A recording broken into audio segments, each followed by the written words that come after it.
Assalamualaikum warahmatullahi wabarakatuh. Innal hamdalillah nahmaduhu wa nasta'inuhu wa nastaghfiruh wa na'udzu billahi min shururi anfusina wa min sayyiati a'malina. Man yahdihillahu fala mudilla lahu wa man yudlilhu fala hadiya lahu. Asyhadu an la ilaha illallah wahdahu la syarika lah wa asyhadu anna Muhammadan abduhu wa rasuluh, amma ba'd. Yang dikasihi Al-Fadil Ustaz Pengurusi, yang saya kasihi, yang berhormat Tuan Haji Rozaini bin Rais, yang juga merupakan Exco Agama yang turut hadir pada majlis pada malam ini, yang berhormat Tuan Haji Azizan yang juga turut hadir, tuan-tuan sekalian ahli jawatan kuasa, tuan-tuan imam, para asatidzah, hadirin dan hadirat yang dirahmati Allah. Saya letak tajuk taubat ni tajuk ni macam tajuk lama orang rasa. Setengah orang tu dia rasa tak berapa canggih tajuk ni. Tapi tajuk ini ialah tajuk yang paling kita perlukan. Saya apabila bercakap tentang tajuk taubat, perkara yang pertama ialah saya fikir tentang diri saya sendiri. Dan saya rasa mungkin tuan-tuan juga, apabila kita cakap tajuk ni, kita mengingatkan diri kita sendiri. Kerana Allah Subhanahu wa ta'ala telah menciptakan kita, menciptakan bapa kita Adam, dan Allah mencatatkan cerita Adam itu berulang kali di dalam Al-Quran kerana ia sangat signifikan, ia sangat penting, ia sangat mustahak untuk diulang ingat oleh kita tentang bapa kita dan bagaimana bapa kita demikianlah kita. Antara perkara yang Allah cerita tentang Adam yang semua kita tahu, Allah ciptakan dia, Allah ingatkan dia jangan dia buat salah dengan mendekati pokok yang dilarang. Dan kita tahu di dalam Quran berulang kali, di dalam Bible pun Allah cerita, di dalam Old Testament Allah cerita, dan juga di dalam Quran juga Allah cerita berulang kali. Bible ni sekarang ni ada di sisi pandang orang Islam ada yang tak diubahlah. Tapi maksudnya di dalam Injil juga ada, di dalam Quran apatah lagi berulang kali. Apa yang Allah cerita? Yang semua kita tahu. Allah cerita tentang apabila Allah ciptakan Adam, Allah letak dia di dalam syurga, di dalam jannah.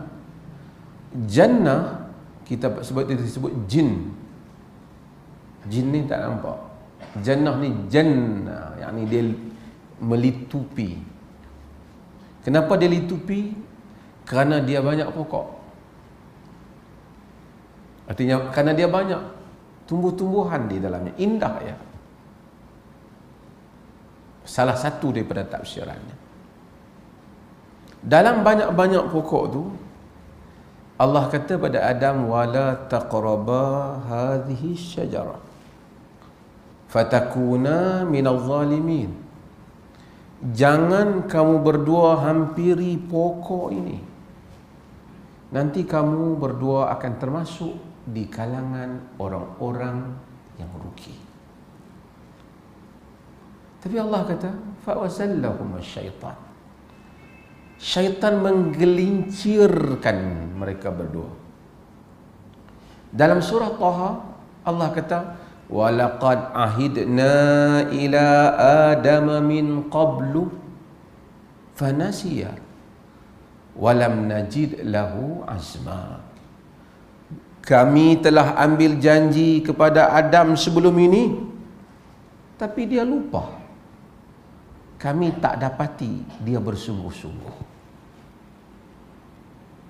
Itu tok kita yang berinteraksi, berurusan sendiri dengan Allah, dengan surga pun tergelincir.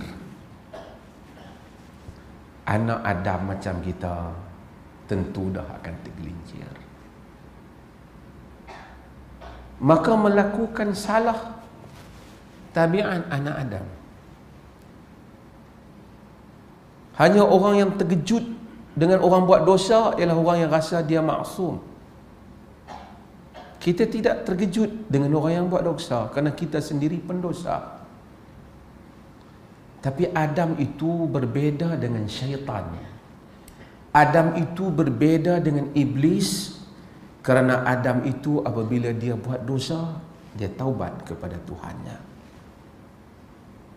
Adam itu tak sama dengan iblis yang menyatakan aku lebih baik daripada dia. Adam tak challenge Tuhan. Adam tak cabar Tuhan. Adam kata, Rabbana zalamna anfusana wa illam taghfir lana wa tarhamna lanakunanna minal khasirin. Wahai Tuhan kami telah zalimi diri kami. Jika Engkau tidak kesian dan rahmati kami, nescaya kami termasuk di kalangan orang-orang yang rugi. Tuhan ampunkan Adam. Tuhan hukum iblis. Bukan Tuhan double standard dalam hukuman. Kedua-duanya buat salah. Iblis buat salah, Adam telah buat salah, kemudian buat salah. Tapi Adam itu memohon kemaafan. Allah kata, Nabi kata, kullu ibnu Adam khata'. Semua anak Adam buat salah banyak. Wa khairul khata'ina tawwabun. Dan sebaik-baik yang buat salah itu yang bertaubat. Hadirin dan hadirat yang dirahmati Allah, saya nak sebut hal ini walaupun tuan-tuan sebahagiannya rasa ataupun ada orang rasa macam tak besar tajuk ini. Tapi inilah tajuk saya selalu ulang kerana ia besar bagi manusia sebenarnya. Yang menonton kita di serata tempat, manusia ini memerlukan tajuk ini. Kita memerlukan perkara ini. Tajuk ini bukan tajuk saya, tapi tajuk ini saya menukilkan apa yang disebut oleh Allah dan Rasulnya sallallahu alaihi wasallam. Apabila Nabi sallallahu alaihi wasallam bawa agama, tanda agama ini agama yang benar. Dia bawa agama, kemudian dia buka seluas-luasnya cerita tentang taubat. Kalau Nabi ini agama dia punya, dia rekaan dia akan elakkan pengikut daripada buat salah supaya patuh sepenuhnya kepada baginda. Tetapi tidak. Baginda sentiasa memberitahu tentang taubat, dan saya akan sebut tentang hadis-hadis yang berkaitan dengan hal itu. Allah Subhanahu wa taala ada banyak nama. Walillahi asmaul husna. Walillahi al-asmaul husna. Al-asmaul husna. Bagi Allah itu nama-nama yang baik. Tapi dalam banyak nama dia, ada nama dia Al-Jabbar, yakni Maha bertindak balas. Muntaqim, bertindak balas. Al-Jabbar, dia buat apa yang dia suka. Tapi apabila nak membaca kitabnya, dia memilih Ar-Rahman Ar-Rahim. Kita menyebut Bismillah Ar-Rahman Ar-Rahim. Boleh Bismillah Al-Muntaqim, Al-Jabbar, Al-Mutakabbir, semua nama Tuhan. Tapi ketika membaca hukum-hukum dan ayat-ayatnya, ketika membaca titah perintahnya, membacanya dengan Rahman dan Rahim. Membacanya dengan kasih dan sayang. Kasih dan sayang Allah yang luas kepada hamba-hambanya. Tuan-tuan hadirin dan hadirat yang dirahmati Allah. Ada orang bila dia berkelahi dengan orang, dia bergaduh, kita tunggu, aku nak tengok dia nak main minta maaf ke tak kat aku. Tu tanda kita dendam kat orang tu. Betul tak? Kalau dia minta maaf tak apa, tak minta maaf dia jerah. Tapi kalau anak kita buat salah, dia masih kecil, kita kata apa? Kan minta maaf kat ayah sekarang. Minta maaf kat mak. Sebab kita berinteraksi dengan anak kita, interaksi kasih sayang.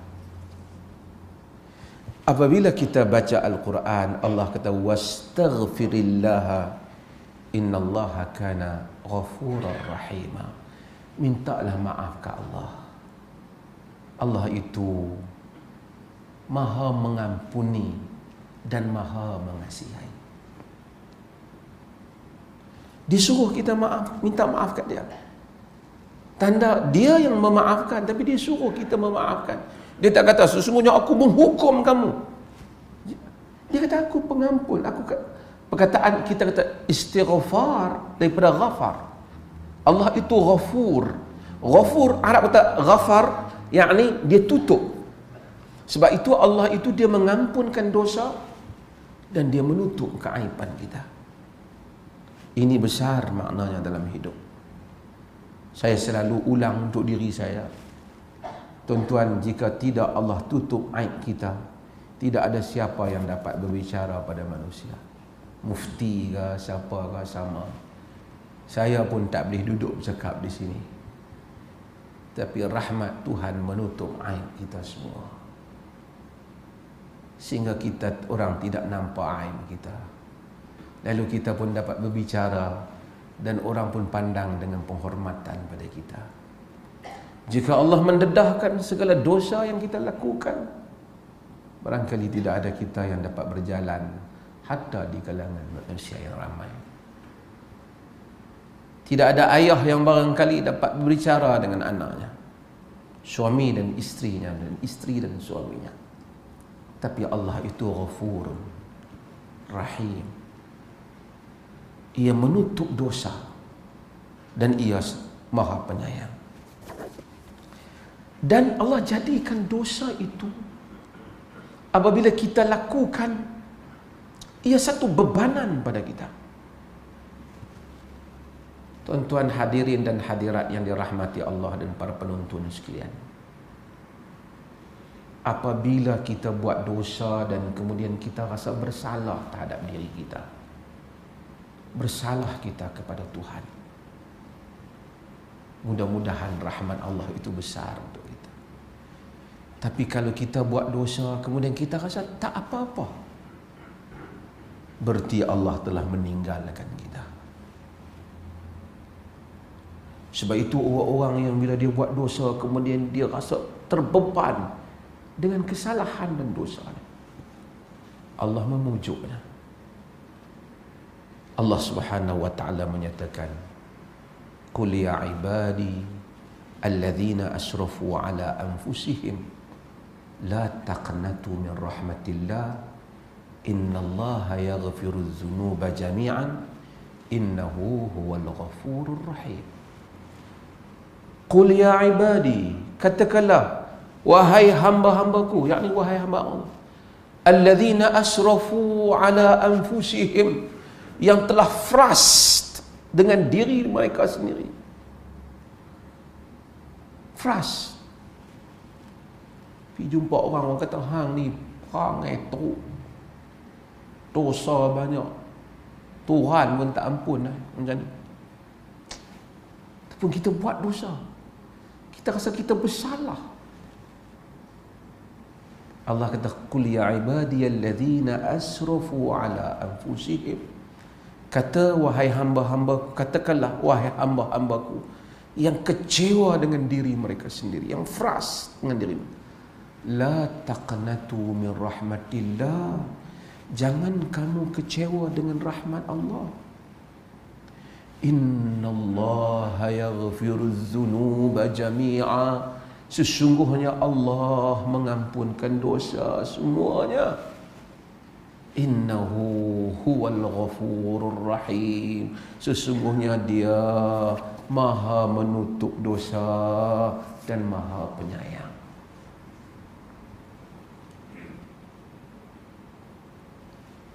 Tuhan mana seindah itu untuk memujuk hamba-hambanya. Jangan kecewa. Kamu buat dosa banyak, jangan kecewa. Taubat. Mari ke aku.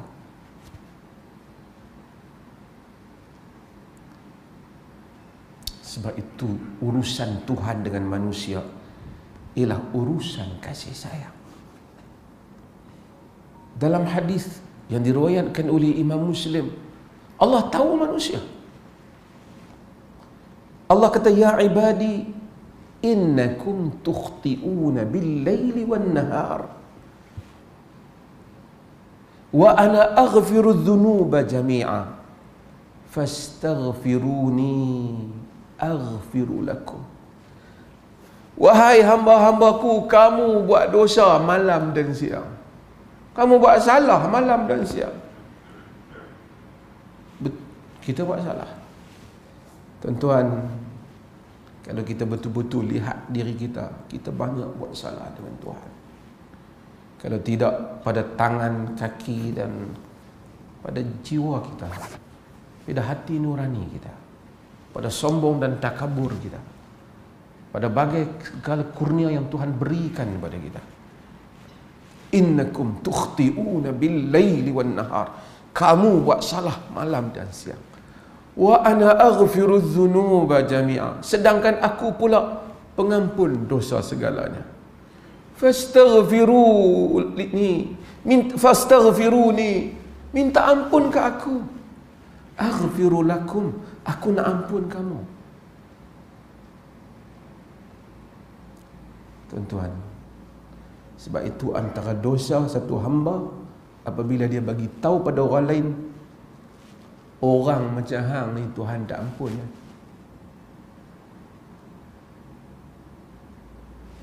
Kita siapa nak kata Tuhan tak ampun dosa orang?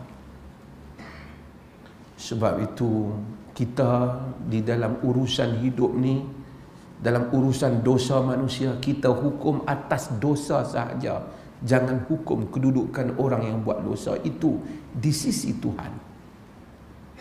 Orang berzina, orang minum arak, kita kata berdosa berzina, berdosa minum arak. Tapi jangan kata engkau satu manusia yang Tuhan laknat dan tak ampun. Tak boleh kata. Kemungkinan dalam sekelip mata dia istighfar ke Allah, Allah ampun dia. Dia lebih baik pada kita. Sebab itu agama datang dengan yang pertama, dia memberikan harapan kepada manusia. Tuan-tuan pergi ke negeri yang hebat, kaya, Jepun dan seumpamanya. Dia punya peratusan bunuh diri dia tinggi. Sebab manusia bila buat salah, dia rasa dia tak tahu lagi macam mana dengan kesalahan dia. Dia satu pergelutan di dalam jiwa dia. Dia naik bangunan tinggi, dia terjun ke bawah, dia mati. Agama Islam, agama yang dibawa oleh Nabi kita Muhammad sallallahu alaihi wasallam, sentiasa panggil, buat dosa Tuhan ampun. Buat dosa, memanglah anak Adam buat dosa. Dia tak kata orang tak pernah buat dosa macam hang. Kaum Nabi Nuh, kaum Nabi Nuh, berapa lama dia lawan Nabi dia? Hampir 1000 tahun lawan Nabi. Tak ada jenayah. Lama lawan Nabi. Apa Nabi Nuh kata kat dia? Faqultu astaghfiru rabbakum innahu kana ghaffara. Aku kata kepada mereka, wahai Tuhan, minta maaflah, minta ampun kat Tuhan kamu. Sesungguhnya Dia Maha Pengampun. Bukan saja itu, yursilis samaa alaikum midrara. Kalau kamu minta ampun, Dia buat turun hujan kat kamu. Bukan saja mau ampun Allah itu, mengurniakan lagi ke atas pendosa itu kurniaan. Setelah pendosa itu memohon keampunan. Saya sebut hal ini untuk diri saya dan sebut kepada yang merakam dan yang mendengar. Saya tahu anak muda, macam-macam orang tua yang terlibat dengan macam-macam benda dalam hidup ni. Kadang-kadang dia rasa orang macam aku ni tak ada tempat lah dalam agama ni. Mai orang masjid pula, masjid ni tak ada lah. Tengok semacam macam ni baru nak main masjid. Tapi tak, Tuhan tidak demikian. Kita kadang-kadang bertindak bagaikan kita wakil Tuhan, sedangkan Tuhan tidak demikian. Tuhan tidak bengis seperti yang digambarkan oleh sebagian manusia. Tuhan itu memujuk. Dan kadang-kadang manusia dia buat dosa, kemudian dia taubat, kemudian dia buat pula, kemudian dia taubat, kemudian dia buat pula, kemudian dia taubat, kemudian dia buat pula. Dijumpa orang kata kat dia, aku tengok kata hang ni berapa kali dah duk taubat, duk buat perangai lama balik. Tuhan tak ampun dah, hang duk buat main dengan Tuhan. Itu kata orang awam. Tapi Tuhan tak kata macam tu. Kerana hakikat taubat hamba yang tahu. Satu hamba Allah, dia buat dosa, kemudian dia menyesal, dia taubat. Bukan dia main-main dengan Tuhan, bukan dia habaq kat orang, tuan-tuan, saya dah bertaubat. Taubat itu bukan taubat, itu cerita kat orang. Taubat antara satu orang dengan Allah. Itu, ya Allah, ampun dosa aku buat dosa. Duduk tak lama, mula masa awal taubat semangat. Lama pi lama mai, terpengaruh dengan kawan-kawan, dengan keadaan, buat pula dosa lah. Buat pula dah. Orang keliling yang kita buat pula dah dia. Tapi Tuhan tidak. Di dalam hadis yang sahih, Nabi SAW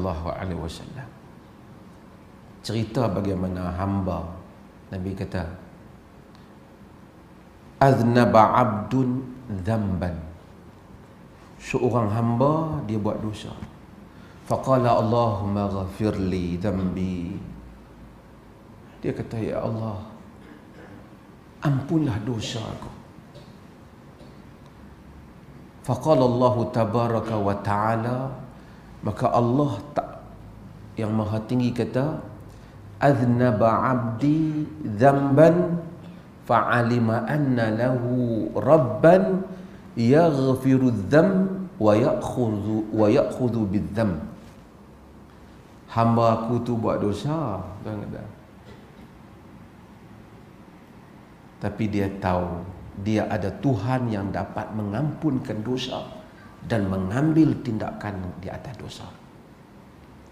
Kemudian Nabi kata, summa ada fa'aznab,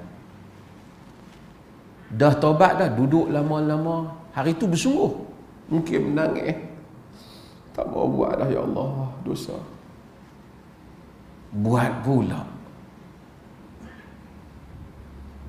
Lepas buat pula, angkat tangan doa, ataupun doa, Rabbi, wahai ighfirli dhanbi, wahai Tuhanku, ampunlah dosaku. Nabi kata, Allah kata, aznaba abdi dhanban fa'alima anna lahu rabban yaghfiru dzam wa ya'khudhu bidzam. Buat pula hamba aku dosa, tapi dia tahu baginya Tuhan yang mengampunkan dosa dan bertindak di atas dosa. Nabi kata, summa ada fa'aznab, kemudian buat balik dosa. Faqala tabaraka wa ta'ala, kata Tuhan, aznaba abdi dhanban fa'alima anna lahu rabban yaghfiru dzam wa ya'khudhu bidzam. Hamba aku buat dosa dah. Buat dosa hamba aku. Tapi dia tahu baginya Tuhan yang mengampunkan dosa dan bertindak di atas dosa. Sehingga dia ulang, kata Nabi, sehingga Allah kata, i'mal ma syi'ta qad ghafartu laka ya. Buatlah hamba aku apa kau nak buat, aku ampun kau. Hadis ni ulama bincang. Hadis ni bukan galak orang buat dosa. Tapi hadis ni menentang syaitan. Bila orang buat dosa, orang taubat. Bila dia taubat, dia terbuat balik dosa, syaitan akan kata bisik pada dia, hang tak guna dah taubat, cukup. Terus dah. Sebab apa? Hari tu hang taubat dah. Hang patah balik, Tuhan tak ampun. Hadis ni bagi tahu kita, sebanyak mana pun hamba itu ulang dosanya, selagi dia menyesal, bukan dia main-main.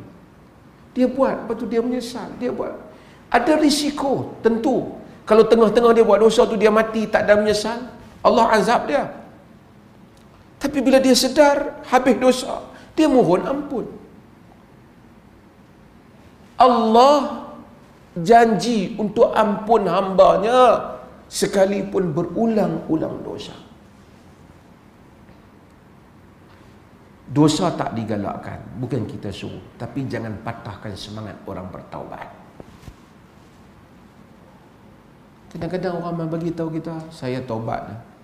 Hang ni kau tengok bukan 2 kali dah masuk dalam tu. Sudah bohong ni.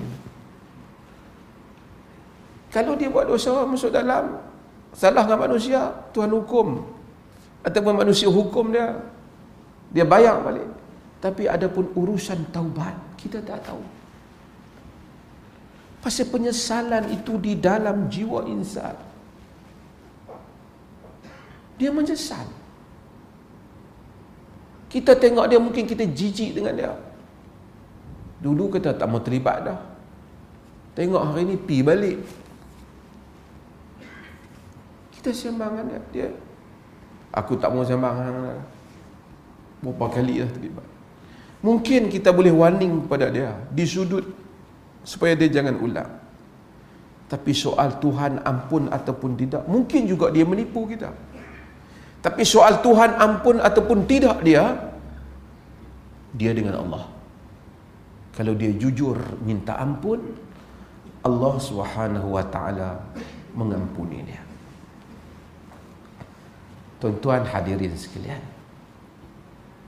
tuan-tuan habaq, kita kena habaq kat adik-beradik kita, anak-anak kita, supaya minta ampun ke Allah. Kita berdosa.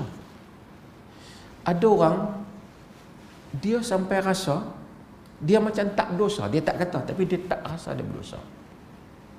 Dia rasa aku duduk main masjid ni dosa apa?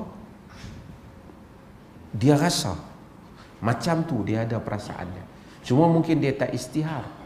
Di sisi Allah, orang yang seperti ini lebih buruk daripada pendosa. Pasal dia hitung, aku tak buat apa dosa aku? Nabi SAW dalam hadis yang diriwayatkan oleh Imam Muslim, Nabi kata, walladhi nafsi biyadihi law lam tadnibu la dhahaba Allahu bikum wa la jaa biqaumin yadnibun fayastaghfiruna Allah fayaghfiru lahum. Nabi kata, kalau kamu tak buat dosa, demi yang nyawaku berada di tangannya, kalau kamu tak buat dosa, Tuhan akan hilangkan kamu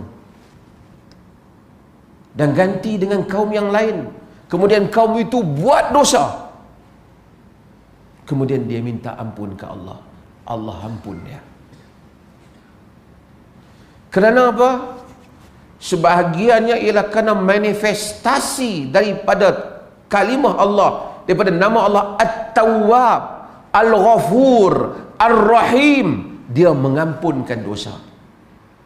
Kalau semua manusia ni macam malaikat tak buat dosa, tak zahirlah makna Tuhan yang maha menerima taubat, Tuhan yang maha mengampun.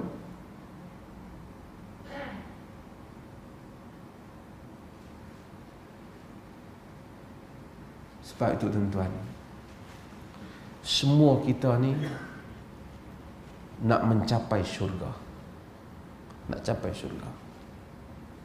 Tapi ada kita yang awal, ada kita yang lewat. Tapi Tuhan tidak pernah menjadikan kita kecewa di dalam orang yang datang kepada Dia. Mungkin kita datang, satu orang masuk Islam lewat tu pun bertaubat lewat. Dia kata, aku lewat dah taubat ni, nak dapat syurga macam apa tak boleh dah kot. Ni kita tak tahu syurga.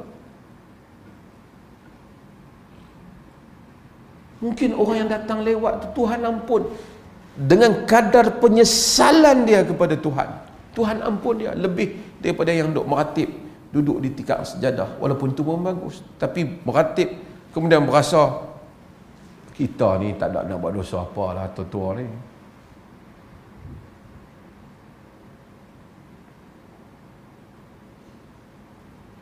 Di dalam hadis yang diriwayatkan oleh Al-Imam Tirmizi, yang tuan-tuan semua baca hadis tu, Allah kata, ya bani Adam, innakum ma da'autani wa rajautani ghafartu lakum ala ma kana minkum wala ubali. Wahai anak Adam, selagi kamu doa kepada aku, panggil aku, kamu minta ampun ke aku ampunkan kamu, tak kira banyak mana pun dosa kamu, aku tidak peduli. Tuhan, tuan-tuan, bila kita baca hadis-hadis tentang keampunan Tuhan, kita rasa Masya Allah, inilah Tuhan yang kita sembah.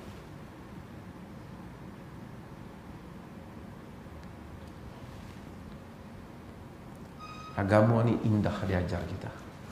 Assalamualaikum warahmatullahi. Assalamualaikum warahmatullahi. Astaghfirullah. Astaghfirullah. Astaghfirullah. Kenapa kita minta ampun? Sedangkan kita solat, baru saja solat. Kerana kita sentiasa merasai kekurangan kita di hadapan segala kurniaan Allah kepada kita.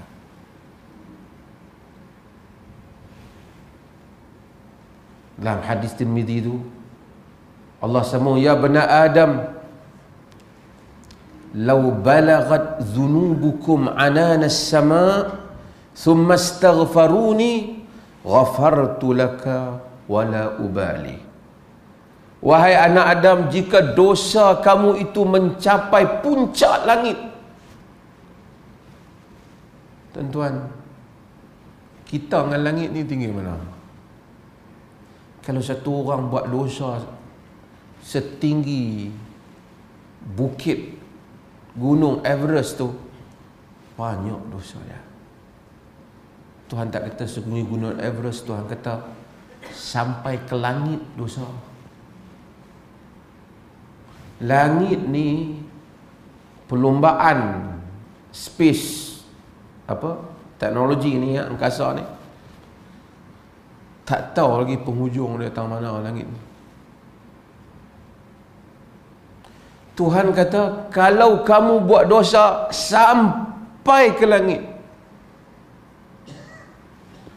summa astaghfaruni, kemudian kamu kata, dalam hadis itu, summa astaghfartani, kemudian kamu wahai anak Adam kata, ya Allah, astagfirullah, minta ampun ya Allah, minta ampun.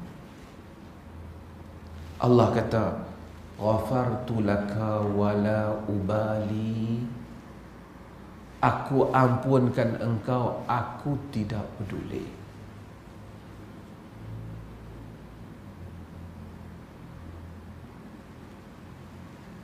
Allahu Akbar.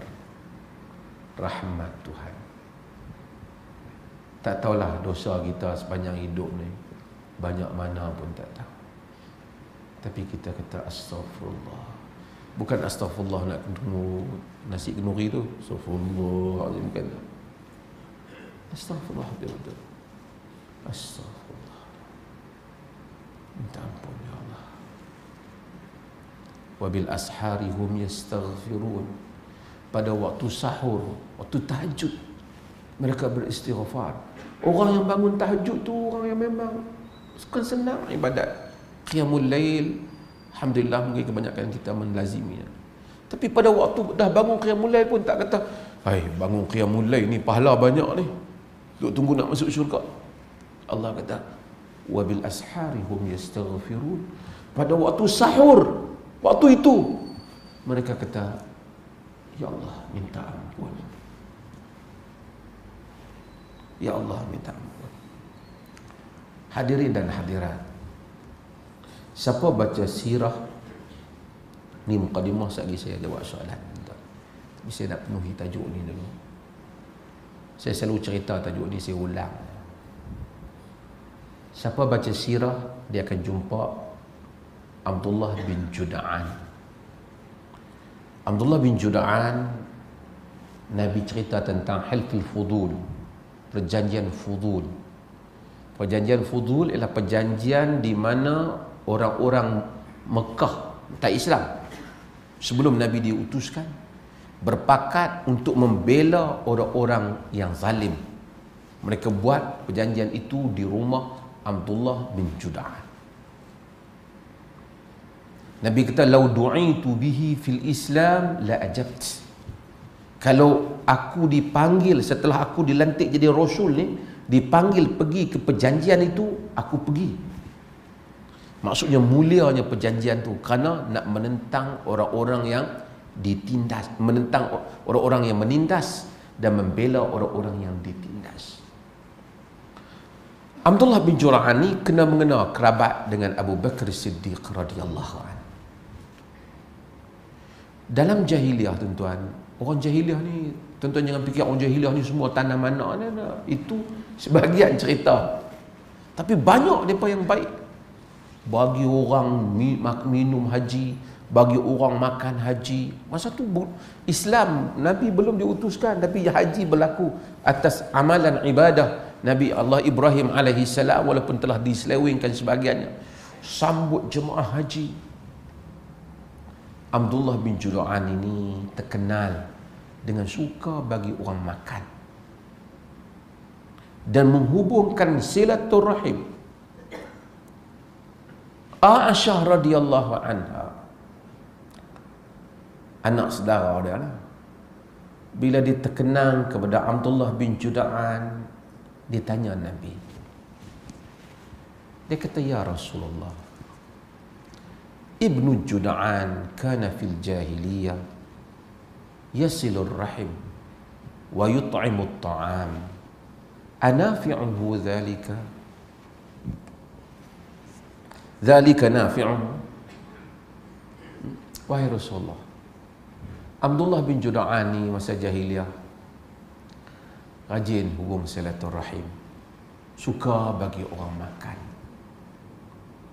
Manfaat tak benda tu kepada dia? Nabi kata, la yanfa'uhu. Tak memberi manfaat pada dia, Aisyah. Kenapa? Innahu lam yaqul yawman Rabbi ghafirli yawmaddin, Rabbi ghafirli khati'ati yawmaddin. Kerana dia, wahai Aisyah, tak pernah satu hari pun dia kata, "Wahai Tuhanku, ampunlah aku pada hari aku bertemu denganmu." Buat baik banyak, tapi tak pernah satu hari dia kata, "Rabbi ghafirli khati'ati yawmaddin." Wahai Tuhan, ampunlah aku pada hari aku bertemu denganmu. Tuan-tuan, kita buat apa pun amalan yang banyak, sentiasa pada setiap hari minta maaf dengan Tuhan. Sebutlah astaghfirullahalazim, astaghfirullahalazim, astaghfirullah, astaghfirullahalazim. La ilaha illallah wahdahu la syarika la lahul mulku wa lahul hamd wa huwa ala kulli syai'in qadir. Astaghfirullah. Sebut sungguh-sungguh, banyakkan istighfar itu. Allah janjikan siapa yang banyak istighfar itu, seperti ayat dalam surah Nuh itu, yursilis samaa alaikum midrar. Bukan saja dia ampun, dia turunkan hujan yang banyak. Yursilis samaa alaikum midrara wa yumdidkum bi amwalin wa banin wa yaj'al lakum jannatin wa yaj'al lakum anhara. Dia akan membanyakkan harta kamu dan dia akan menjadikan bagi kamu kebun-kebun dan sungai-sungai. Istighfar bukan nak bagi banyak harta. Istighfar mohon ampun pada Allah. Tetapi percayalah, orang yang selalu bangun sahur, tahajud, istighfar, Allah datangkan rezeki yang ajaib kepadanya, yang dia tak sangka dia memilikinya. Hujan yang baik. Sebab tu bila penduduk negeri itu, apabila mereka kekeringan, kemarau, mereka istighfar. Seseorang yang kekurangan harta, istighfar. Bukan astaghfirullahaladzim ditunggu nak ambil, bukan. Dia pohon keampunan kepada Allah dengan betul-betul harap keampunan kepada Allah. Lagi dia membanyakkan istighfar, lagi banyak segala bebanan dia Allah selesaikan.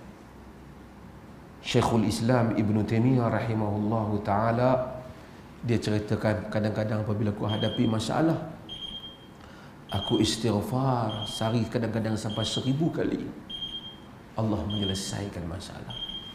Sesiapa yang melazimi istighfar, orang yang selalu istighfar, dia akan melihat keajaiban itu dalam hidupnya. Tuan-tuan, sekarang orang cakap pasal masalah kesusahan hidup. Satu sudut kita usaha hidup. Itu sistem dunia, sunan kehidupan yang Tuhan jadikan. Satu sesi lagi kita istighfar. Dia akan mendatangkan rezeki yang kita tidak sangka. Dia akan meluaskan perkara yang sempit dalam hidup kita. Dia akan membolehkan kita merentasi segala yang sukar. Dia akan memberi apa yang orang tidak jangka dan kita juga tidak sangka. Dia telah berjanji kepada kaum Nabi Nuh yang derhaka pada Rasulnya. Faqultu astaghfiru rabbakum innahu kana ghaffara yursilis samaa alaikum midrara wa yumdidkum bi amwalin wa banin wa yaj'al lakum jannatin wa yaj'al lakum anhara. Aku telah kata pada mereka, istighfar kepada Tuhanmu kerana Dia Maha Pengampun. Dia mengutus, menghantar padamu hujan yang lebat, membanyakkan harta dan anak pinak, dan Dia menjadikan untuk kamu kebun-kebun dan sungai-sungai. Sementara duduk tunggu subuh, bangun awal sikit sejam, salat, dalam sujud minta ampun ke Allah. Lepas mayang antara solat, istighfar kat dia. Kiralah, tak ada limit lah. Nabi sebut 70 ataupun 100 untuk tu baginda Nabi SAW yang Tuhan telah ampun dia. Kita lagi banyak istighfar lebih baik. Boleh dia kira dengan jari dia lah, dengan mesin kira lah. Banyakkan istighfar. Ada orang melazimnya 500, 700, 1000. Dan dia akan melihat Allah memberikan satu persatu keajaiban dalam hidupnya. Percayalah pada janji Allah. Kita baca banyak buku senjata untuk lebay ke apa, itu banyak orang cerita. Tapi istighfar, Allah yang cerita. Hatta apabila kita takutkan bala, kita istighfar. Allah kata, wa ma kana mu'adzibahum Wa ma kana Allahu mu'adzibahum wa hum yastaghfirun. Tidaklah Allah akan mengazab mereka sedangkan mereka beristighfar.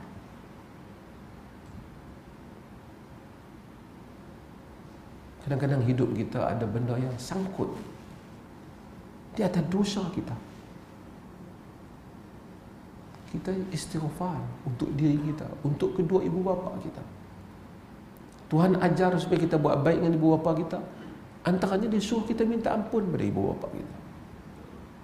Memberi manfaat, ampun, diampun ibu bapa kerana doa anaknya.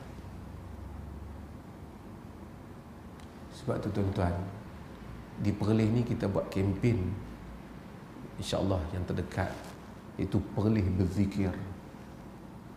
Dalam Perlis berzikir itu kita nak kempen habis-habisan supaya rakyat Perlis itu mengamalkan zikir-zikir Nabi. Ini projek besar, bertahun-tahun insya-Allah saya akan cuba buat. Nabi ni bila keluar rumah baca apa? Masuk masjid baca apa? Nabi ni bila nak tidur baca apa? Kenapa dia, apa fadilat beristighfar? Apa fadilat la haula wala quwata illa billah? Tuan-tuan, lazimi hal ini. Lazimi sebut banyak-banyak. Kita pendosa. Tak ada satu orang yang tidak berdosa. Saya kalau mengenangkan dosa pun malu nak cakap depan ni. Kita semua mungkin juga hal yang sama. Tapi Tuhan itu pengampun. Dia mengampuni. Bila kita beristighfar, kita tahu kita memerlukan keampunannya. Bukan istighfar syok-syok. Astagfirullah, astagfirullah. Duk kira berapa puluh dah. Bukan yang tu. Istighfar dengan keinsafan. Bila kita tahu kita memerlukan keampunannya, kita melihat orang lain juga memerlukan keampunannya. Kita berinteraksi dengan manusia, kita membantah perkara yang tidak wajar, tapi kita tidak akan menghukum seseorang di sisi Tuhan. Kerana Tuhan lebih mengetahui tentang kedudukan hamba-hambanya. Nak marah dia tak bayar hutang ke apa, nak marah, kita marah, tak hak kita. Nak marah dia buat salah, kita marah. Nak marah dia tak betul, kita marah. Tapi kalau orang tanya dia itu macam mana? Mungkin di dalam jiwa kita, kita sentiasa letak, mungkin dia di sisi Allah lebih baik pada kita. Tapi itu aku tak setuju dengan dia lah. Supaya sentiasa bila kita balik pada Allah, Allah tak menjadikan, kerana sangkaan-sangkaan kita yang melebihi apa yang Tuhan tetapkan itu kadang-kadang telah menjauhkan kita daripada Allah Azza wa Jalla. Hadirin dan hadirat yang dirahmati Allah, ini secara umum saya nak sebut tentang tajuk ini daripada kenapa kita memerlukan sentiasa mohon pada Allah. Lazimi, tuan-tuan, lazimi. Saya ajak diri saya yang kurang beramal ni, tuan-tuan mungkin banyak beramal, tapi mungkin sama-sama kita ingatkan diri kita, lazimi minta ampun kat Tuhan. Bangkit awal sujud, Nabi kata wa ammas sujud fajtahidu fihi du'a. Bila sujud minta banyak, sungguh-sungguh minta ampun. Tuan-tuan, Abu Bakar Siddiq, apa doa yang dia baca, yang Nabi ajak? Dia Abu Bakar Siddiq, bukan wali 8, wali 9 dah. Abu Bakar Siddiq. Tidak ada insan yang lebih baik lepas Nabi kita Muhammad di kalangan sahabat melainkan Abu Bakar Siddiq radhiyallahu.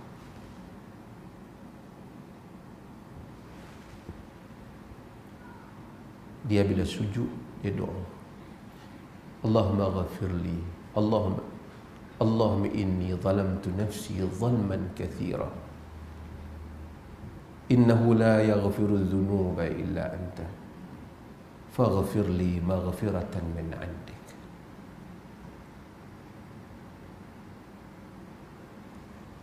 Ya Allah,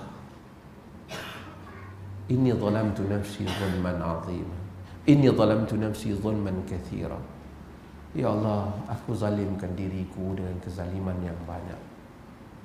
Tidak ada yang dapat mengampunkan dosa melainkan Engkau. Ampunkanlah aku, berikanlah aku keampunan dari sisi-Mu. Itu Abu Bakar.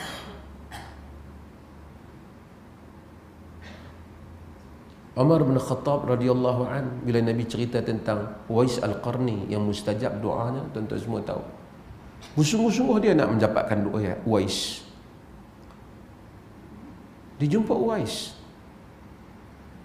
pada zaman pemerintahannya, datang daripada Yaman, mustajab doanya kata Nabi, kerana dia baik pada ibunya. Tapi Umar tak kata ni aku dah jumpa ni, tolonglah doa bagi kuat sikit kerajaan aku ni. Bukan salah hal tu, tapi begitulah para sahabat. Apabila jumpa Uwais, dia kata, wahai Uwais, doa pada agar Allah mengampunkan dosa aku. Inilah kerisauan mereka, dan ini juga patut menjadi kerisauan kita. Setiasa kita fikir sebelum penghujung hayat kita, Tuhan mengampunkan kita. Jika Allah itu tak terima segala doa kita dalam dunia ni, tapi dia menerima satu je, Allahumma ghafirli, ya Allah ampunkan dosaku. Itu lebih baik daripada segala-galanya. Balik kepadanya dalam keadaan dia ampunkan kita. Mudah-mudahan Allah ampunkan saya, seorang pendosa, dan juga mengampunkan tuan-tuan juga di atas apa yang kita lakukan. Yang paling kita perlukan dalam hidup ini keampunannya. Yang lain pun kita perlukan, tapi kalau dia ampunkan kita, itulah benda yang paling besar. Maka lazimilah astaghfirullahalazim. Aku memohon keampunan kepada Allah. InsyaAllah kita azan dulu, kemudian saya akan jawab sisi soalan. Siapa ada soalan dia hantar mai. Lepas pada azan saya jawab soalan, insyaAllah.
Tuan-tuan ada soalan? Tidak, saya baca ni. Siapa yang ada masa tu dia boleh hantar mai. Seorang yang ambil wuduk lalu masuk dalam masjid terus solat wuduk. Solat sunat wuduk tersebut boleh dikira termasuk jadi solat tahiyatul masjid. Bagaimana pula kalau kita masuk masjid dan melakukan kedua-duanya, iaitu solat tahiyatul masjid dan solat wuduk. Hadirin dan hadirat yang dirahmati Allah, perkataan solat tahiyatul masjid, maksud kita masuk, maksudnya apabila kita masuk dalam masjid, kita tidak akan duduk, melainkan kita melakukan penghormatan kepada masjid itu dengan kita melakukan solat. Dan ini sabit di dalam hadis-hadis Nabi sallallahu alaihi wasallam, walaupun sebahagian ulama kata sunat yang sangat dituntut, sebahagian di kalangan para ulama ada yang mewajibkannya.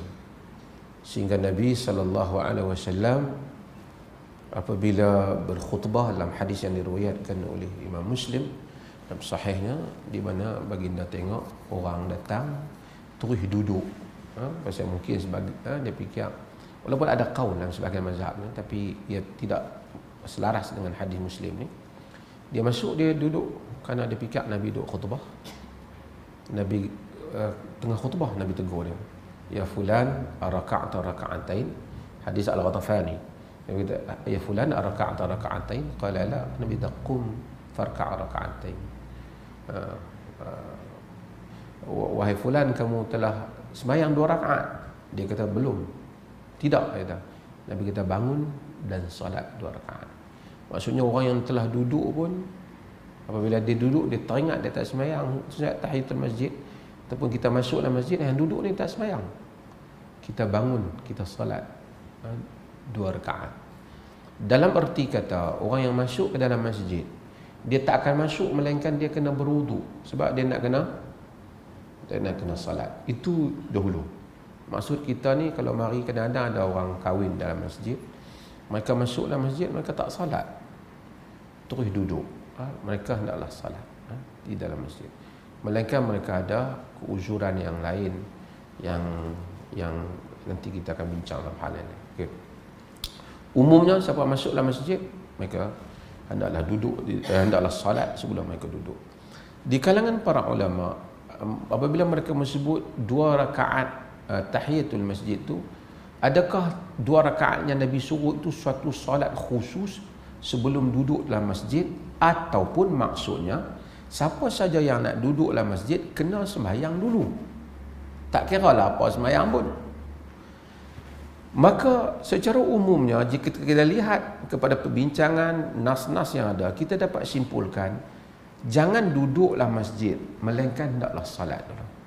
Kalau kita mari di masjid, tiba-tiba orang nak sembahyang Isya sekali, kita tak payahlah sembahyang tahiyatul masjid, kita sembahyang Isya, dan kita tak disunatkan lagi lepas tu bangkit sembahyang pula 2 rakaat tahiyatul masjid, kerana kita telah duduk di dalam masjid dalam keadaan tak duduk setelah menunaikan solat, sekalipun solat tu solat Isya, solatlah.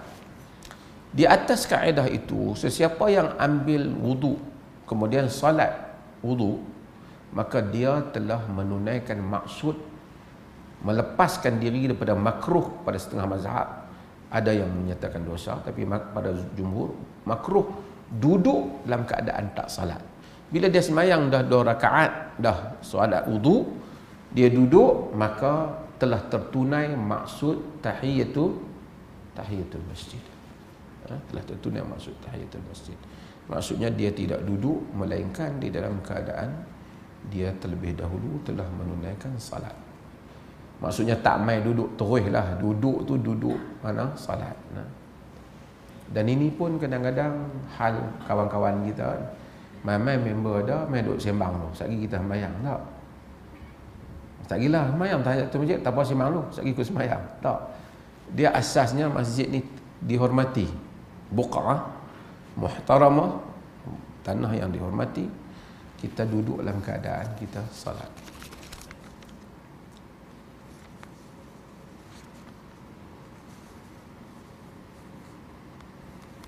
Apakah hukum majlis persandingan ketika berkahwin?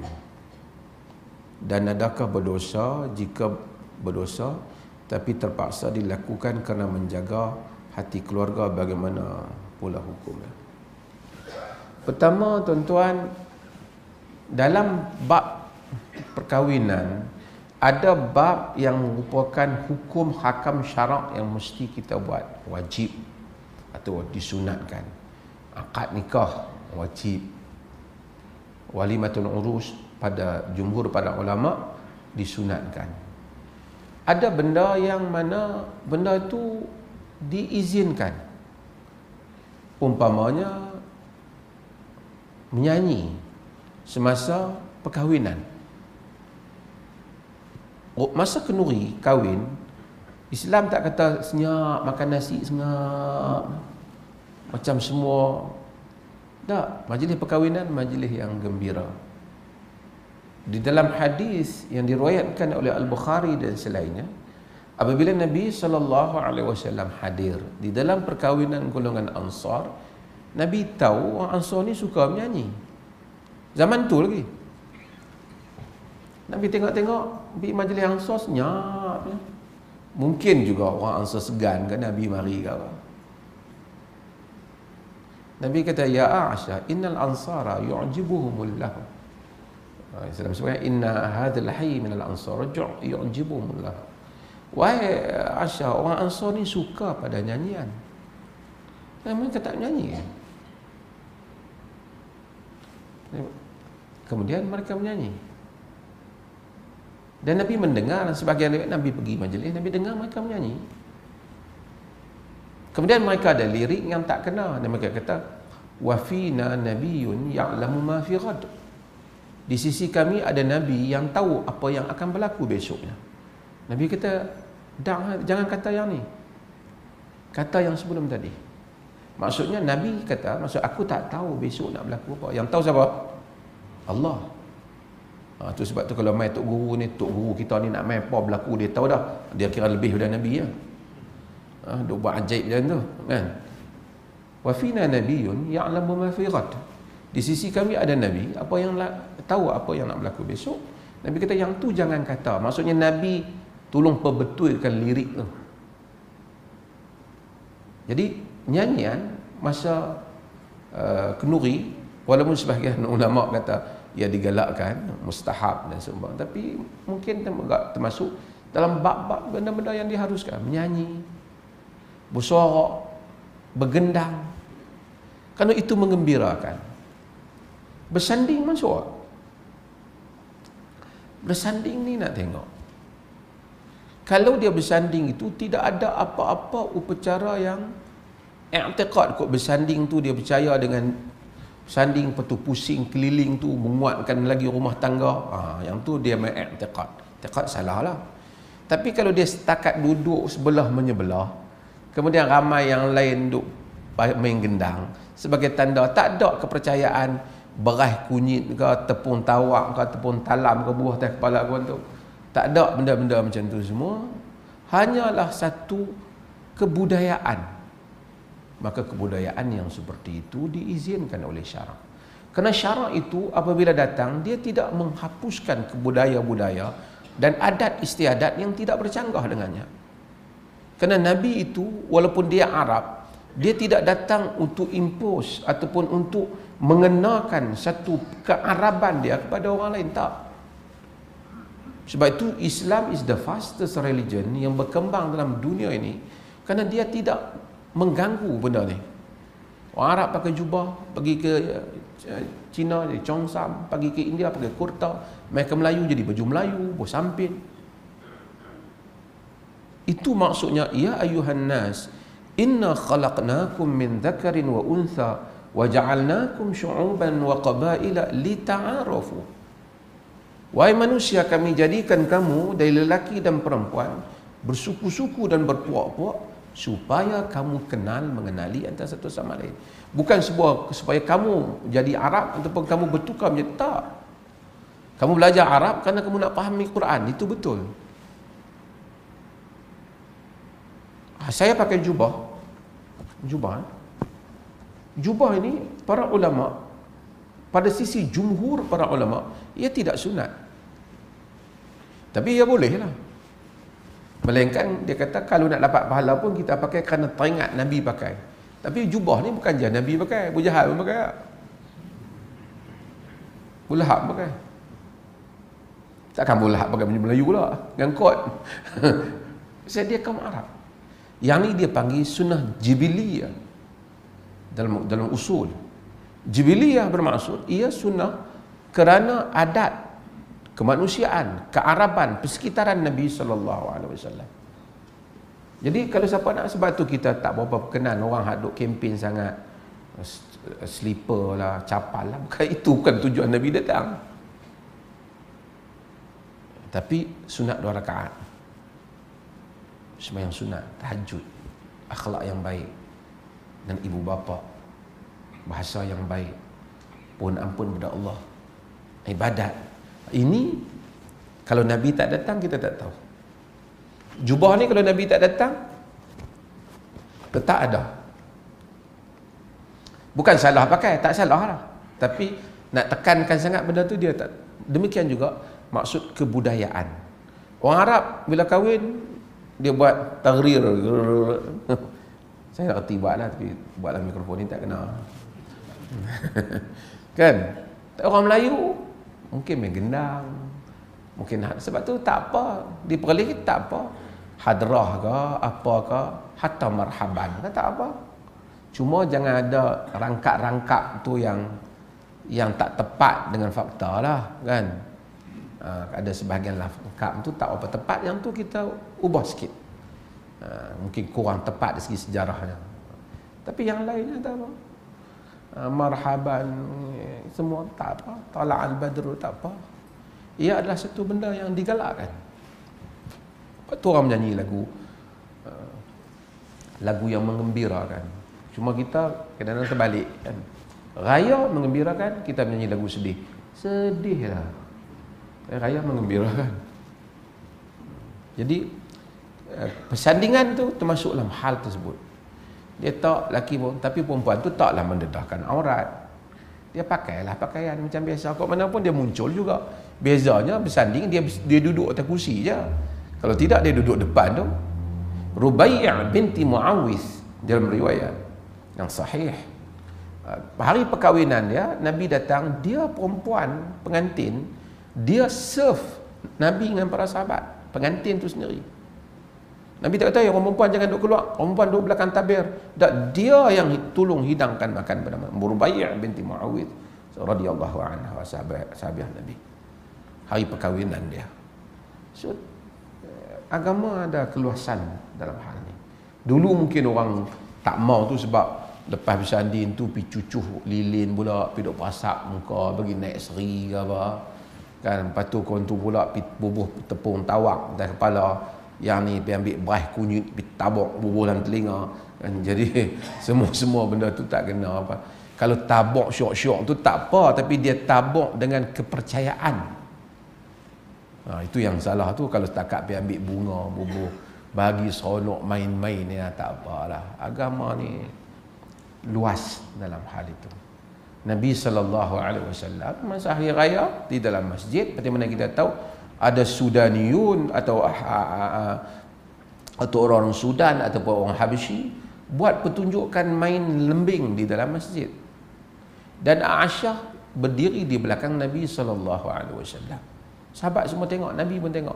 Pas mayang mereka buat pertunjukan dalam masjid.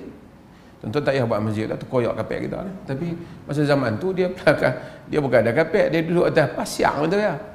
Nah, Aisyah sampai tengok, sampai jemu. Nabi ni sudah dah. Dia kata pun sudah. Di dalam riwayat Imam Ahmad, Nabi SAW kata, "Kai ta'lamul yahud inna fi dinina fushah." Supaya orang-orang Yahudi mengetahui sesungguhnya di dalam agama kita ini ada keluasan. Sebab tu masjid pun tak apalah kalau ada orang nak main hadrah ke apa. Tak apa, bukan agama larang. Ya, sila tuan. Tak apa, kalau boleh jawab gagah. Assalamualaikum.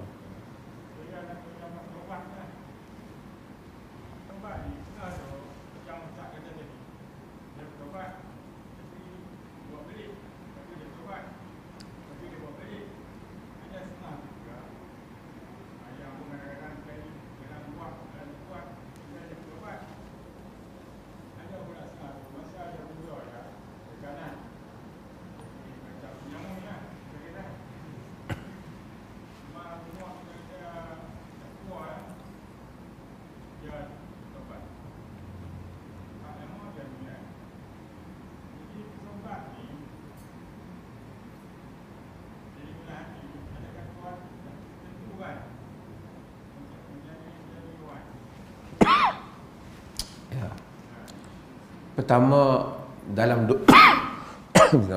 dalam dosa ni ada dua. Satu dosa antara kita dengan Allah saja. Nombor zina dan benda tak elok ni kan. Dosa yang jenis ni senang. Di sudut nak selesai tu minta ampun ke Allah.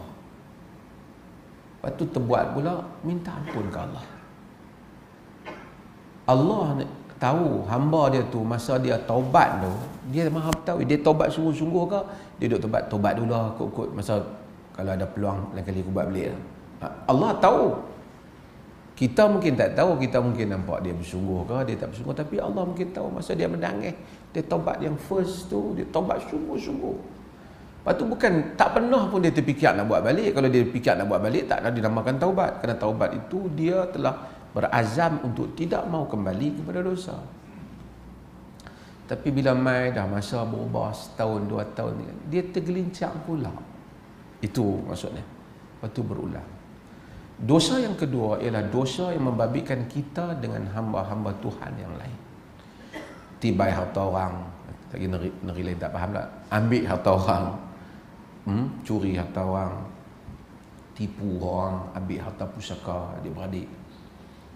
Taubat jenis ni kena bagi balik harta orang dah. Kalau tidak dia curi-curi, dia taubat. Dia habaq aku taubat dah. Boleh dah kat dia 5-6 juta, tu curi pula. Boleh pula 20 juta, taubat pula. Dia mungkin taubat dengan Tuhan, tapi bukti dia taubat, dia bagi balik harta orang. Kerana dengan Tuhan selesai, dengan manusia dia tidak selesai. Maka untuk selesaikan dengan hak dia dengan manusia, dia kembalikan balik benda yang telah dia ambil. Jika tidak ada, tak ada dah harta dah, dia pergi minta halal dengan keluarga tu. Sedaya upaya dia kena berusaha untuk bayar. Jika keluarga dia pun tak tahu dah pergi mana dah, dia minta ampun pada Allah dan dia mohon supaya Allah Subhanahu Wa Taala mengampunkan orang yang telah dia buat salah dan berikan kebaikan pada orang tu, dan Tuhanlah tolong ampun antara dia dengan orang tu. Hak tu tinggal urusan dengan Allah. Dia dah tak mampu dah. Kontu pun nak cari pun tak jumpa dah. Tapi kalau dia tahu ada waris, ada apa, dia mesti kembalikan harta orang yang dia ambil. Jika dia memfitnah orang, dituduh kontu perempuan jahat, perempuan lacur, pencuri, sedangkan kontu tak. Orang percaya dengan apa yang dia kata, dia juga hendaklah mengistiharkan bahawasanya apa yang diberitahu itu tidak benar. Jika tidak, dia tidak dapat menyelesaikan antara orang tu, antara dia dan orang tersebut. Ya. Ada kisah lain?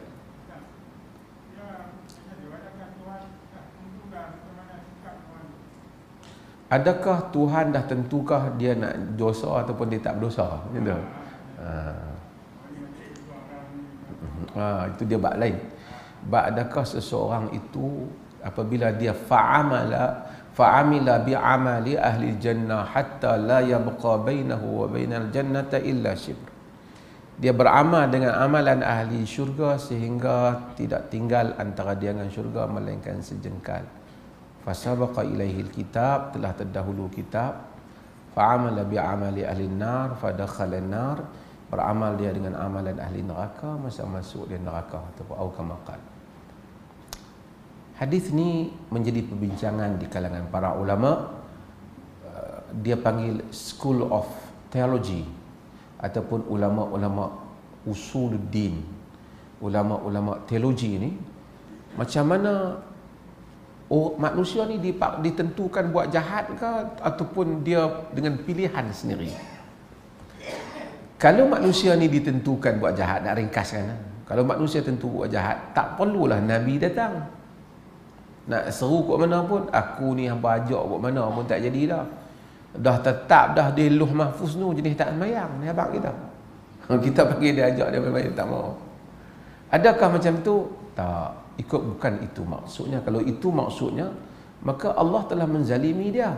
Wa mallahu bidhallamin lil abid. Tuhan tak akan zalimkan hamba-hambanya.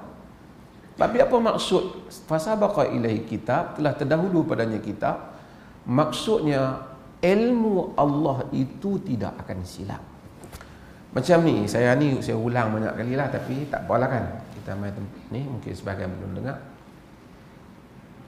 Allah dia kena fokus sikit saya cerita benda ni. Allah ni adalah Maha Pencipta. Allah ni khaliqu kulli syai', yang menciptakan segala-galanya. Segala-galanya itu, segala-galanya termasuklah masa, termasuklah ruang. Dia panggil space and time. Termasuklah masa, termasuklah ruang. Maka Allah itu tidak ada masa baginya, tidak ada ruang. Dia tak terikat dengan masa, dia tidak terikat dengan ruang, kerana dialah pencipta masa dan dialah pencipta ruang. Sebab tu Tuhan tu dia bersumpah wal asr, demi waktu asar, wal fajr, demi waktu fajar, wal duha, demi waktu duha, wal lail, demi waktu malam. Hanya Tuhan saja boleh bersumpah dengan semua benda ni. Kita tak boleh sumpah dengan makhluk. Kita hanya boleh sumpah dengan Tuhan. Demi Tuhan, demi Allah. Tak boleh demi negara, tak boleh. Demi negara lagu tu mungkin maksud dia bukan sumpah, maksudnya kerana negara. Tu boleh lah. Demi tu kerana. Kalau demi tu sumpah tak boleh. Sumpah hanya dengan nama Allah. Kenapa Allah boleh sumpah? Sebab ini semua makhluk dia. Maka Allah itu, zat Tuhan itu, orang putih sebut the essence of God. Zat Tuhan itu tidak terlikat dengan masa dan tempat. Maka tak perlulah orang nak tanya sebelum Tuhan. Dia tak boleh ada sebelum. Sebab sebelum tu kita, Tuhan cipta masa untuk kita. Tuhan tak ada lah pasal Tuhan tak duduk dalam sistem masa ni.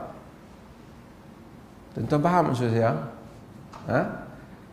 Sebab itu Tuhan ni, kiamat belum berlaku, orang masuk dalam neraka pun belum berlaku. Tapi Nabi bila pergi Isra' dan Mi'raj, dia tengok kan orang masuk neraka kan. Orang mungkin tanya siapa dia masuk tu, kiamat tak berlaku lagi. Sebab Allah ni, dia the one who control over time. Allah ini adalah yang menguasai, musaitir al-kamil, penguasa yang lengkap kepada masa. Maksudnya Allah boleh ambil kita tahun ni, bubuh kita kat zaman ni. Ambil kita zaman ni, bubuh zaman ni. Itu yang saya selalu sebut dalam semua ceramah saya, nak bagi orang faham. Di antara tanda kiamat itu, kata Nabi, min asyratis sa'ah, antara tanda kiamat itu yataqarrabuz zaman, masa tu jadi pendek, dekat, shortened. Masa tu jadi pendek, accelerated, pendek. Fatakunu sana kasyahar, setahun jadi macam sebulan. Wasyahru kajum'ah, sebulan jadi macam seminggu. Wa jum'ati kayaum, jatuh Jumaat macam satu minggu jadi sehari. Tuan-tuan tanya ni orang tua-tua, hak tua-tua tak mau kita pun tua agaklah kan. Orang tua-tua ni cuba tanya depa, Jumaat ke Jumaat zaman muda depa dulu dengan Jumaat ke Jumaat zaman law, sama tak? Orang kata tak dah nak kelih baru masuk Jumaat nak khutbah, tu imam tu teringat-teringat macam 2-3 hari nak khutbah pula dah. Baru masuk 2020 ni nak masuk 2021. Bila Nabi SAW sebut tentang wa yataqarrabuz zaman, zaman menjadi pendek, orang dulu, lama dulu dia ingat apa maksudnya. Bila main kereta api dengan kapal terbang boleh buat, dia kata oh ni maksud Nabi nak pergi mana-mana cepat. Bila naik kapal terbang dulu nak pergi sampai haji sampai berapa bulan, naik kapal terbang berapa jam ya. Nabi itu tafsiran dia apa? Tapi bukan, Nabi kata zaman tu jadi pendek. Hari ni kita faham maksud zaman pendek. Baru saja Jumaat, nak Jumaat dah. Baru saja Ramadan duk kira hari tu duk keluar kata tak boleh sembahyang tarawih, Nak main 2-3 bulan pula ni nak Ramadan dah ni. Itu the sign. Itu adalah tanda-tanda kiamat yang kita sedang lihat, yang Nabi bagi tahu. Real. Jadi maksudnya apa? Nak jawab soalan tadi, maksudnya Tuhan ini menguasai min qabl wa min ba'd. Tuhan baginya walillahil amru min qabl wa min ba'd. Bagi Allah itu urusan sebelum dan selepas. Maksudnya kalau Allah kata fulan itu ahli neraka, Tuhan tahu fulan tu ahli neraka, memang dia ahli neraka. Bukan kerana Allah paksa dia. Allah ni ilmu dia menguasai. Nak bagi faham tapi tak sama. Walillahil mathalul a'la. Tak sama. Nak faham, saya sebut benda macam ni selalu. Kita pergi tengok ramalan kaji cuaca. Dia bukan mengetahui, tapi dia meramal. Dia kata petang ini dijangka hujan dan ribut petir. Kita pergi petang, hujan, ribut petir. Kita tak guna punya ramalan kaji cuaca. Boleh aku nak keluar pergi bendang ke apa, dia duk bagi petang apa, ribut petir dengan hujan. Bukan dia bagi, dia ramal. Ramal tu dalam konteks dia tu macam dengan ilmu dia tu berdasarkan fenomena alam yang dia tengok, macam mendahului kejadian. Tapi kerana ada benda lah, macam kita tengok cikgu tengok budak tu, dia kata agak-agak apa orang dapat A kelas cikgu ni, nak dapat 8A ikut 3 orang kot. Ni hak belah sini, hak belah ni perasaan tak lepas dah. Mai-mai periksa tak lepas seluruh. Ibu bapa marah kat cikgu. Cikgu lah tak lepas, bagi depa tak lepas. Cikgu bukan tak bagi lepas, cikgu macam mana cikgu ramal? Cikgu tengok kelas pun malah main, lain orang ajak, lain dia faham. Dia ramal. Maka dia ramal tu berlaku seperti yang dia ramal. Itu bagi cikgu. Bagi Allah, ilmu Allah yang mendahului segalanya. Bila Allah tahu fulan memang neraka, bukan Allah paksa dia masuk neraka, tapi pengetahuan Allah yang mendahului kejadian dia. Allah tak akan silap. Cikgu mungkin boleh silap, Allah tak akan silap. Itu maksud catatan yang Tuhan ciptakan, tak akan silap. Dan bagi Allah dahulu kemudian ni sama ya. Kerana Allah tak terikat. Maka sebab itu kita tak bolehlah salahkan catatan tu. Salahkan diri. Catatan Allah itu kerana pengetahuan ilmu Allah. Alimun khabir. Allah itu mengetahui segala-galanya. Itu maksudnya. Jadi bila Allah tahu, habis tu kalau Allah dah tahu masuk dalam neraka, pasal apa tak ambil bubuh terus? Kita mungkin orang tanya macam tu. Kalau bubuh terus tentulah kita kata tak adil. Cikgu dah tahu dah anak saya tak lulus, yang cikgu duk bagi masuk periksa juga buat apa? Tak bagi masuk periksa sungguh, dia akan kata kalau saya masuk lulus apa? Kan? Cikgu bukan paksa dia tak lulus, cikgu meramalkan dia tak lulus. Itu cikgu, Allah bukan ramal. Confirm Allah tak silap kalau Allah kata dia ahli neraka. Sebab ilmu Tuhan, ilmu tidak memaksa manusia, tapi ilmu Tuhan tidak silap. Sebab itu segala amal yang kita buat, jika telah mendahului kitab catatan Tuhan, catatan tidak akan salah. Catatan tidak akan salah. Jadi kita jangan kata dah tercatat dah aku masuk neraka. Bukan catat tu paksa, catat tu ilmu. Tuan-tuan faham maksud saya? Faham tak? Ada ke soalan? Ya.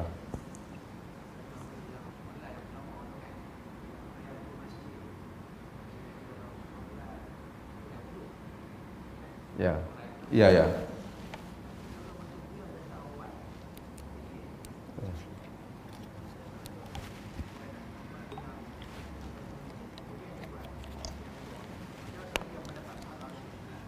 Okey.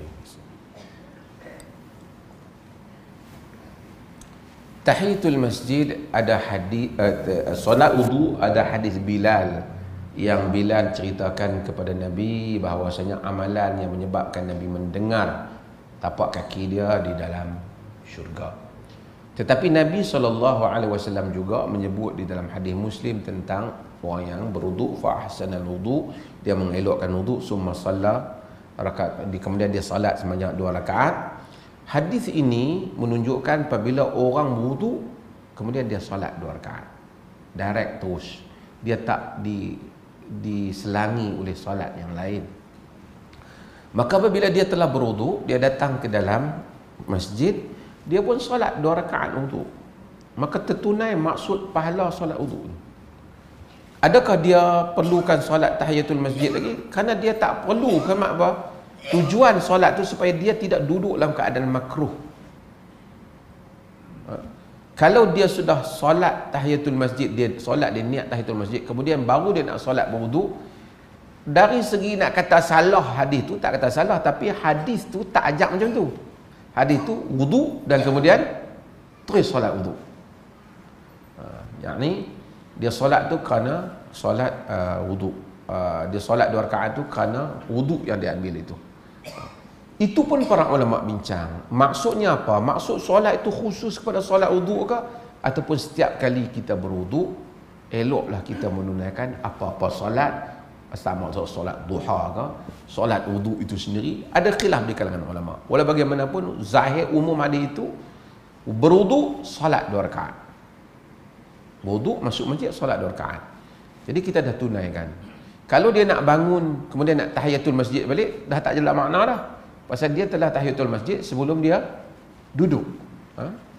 Maka dengan itu, maka kalau dalam konteks sembahyang tahiyatul wuduk dengan tahiyatul masjid, dia sembahyang sunat wuduk. Tapi let's say kalau sembahyang duha dan tahiyatul masjid, di situ ada kaul para ulama yang menjadikan sembahyang tahiyatul masjid itu 2 rakaat itu satu sembahyang khusus 2 rakaat. Di atas mazhab itu, jika dia pegang, dia solat masuk ke masjid, dia solat tahiyatul masjid 2 rakaat. Kemudian dia solat pula solat duha 2 rakaat. Maka itu ada wajah di sisi para ulama fuqaha di dalam bab itu. Dia boleh buat. Tapi untuk wuduk tadi, kalau dia buat, dia menyanggahi tertib yang disebut dalam hadis.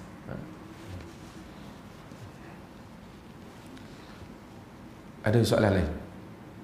Kau duk teringat nak makan? Mudah-mudahan Allah Subhanahu Wa Taala rahmati kita semua, insya-Allah, dan kita jumpa lagi. Tak ada pada sesi yang lain. Sallallahu alaihi nabiyina Muhammad. Alhamdulillahirabbil alamin.